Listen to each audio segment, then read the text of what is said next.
ఎక్కడ నేర్చుకున్నావు ఈ అలవాటు? ఏ అలవాటు? నాతోనే చెప్పిద్దాం అనుకుంటున్నావా? ఏంటిది? అన్నీ తెలిసి నాటకాలు. నాకేం తెలుసు మేడం. హా, అర్థమైంది. ఈ విషయాన్ని ఎవరికీ చెప్పకుండా సీక్రెట్గా ఉంచుదాం అనుకుంటున్నావు కదా? మీరేం మాట్లాడుతున్నారో నాకు అర్థం కావట్లే మేడం. హా, దొంగ. నేను దొంగని కాదు మేడం, ఐటీ ఎంప్లాయీని. హా, జోక్స్ బాగానే వేస్తున్నావే. రన్నింగ్ కూడా బాగా చేస్తాం. బాయ్. చూద్దాం ట్యాక్స్ పే చేసేది.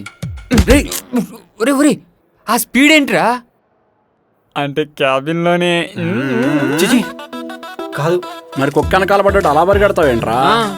ఆవిడ మాటలేదో తేడా అనిపించి వచ్చేసా సార్. అవునా? నువ్వు కిస్ చేసిన విషయం చెప్పేసావా? నేనెందుకు చెప్తా సార్? అమ్మయ్యా, నాకు అదే డౌట్గా ఉంది, ఆవిడకి ఎలా తెలిసిందా అని. అప్పటికి నేను చెప్తూనే ఉన్నా నేను పెట్టను అని. మీరే నన్ను బలవంతం చేసి పెట్టించారు. ఆవిడకి తెలిసిపోయింది, నాకు అదే భయమేస్తుంది. పాలు తాగే పిల్లాడే మరి, నేను చెప్పంగానే పెట్టేయడానికి. నీ కోరికలు ఎక్కువే నువ్వే పెట్టేసావు. అదేంటి సార్ అలా అంటున్నారు? ఈ విషయం ఎవడికి తెలిసినా అదే అంటాడు.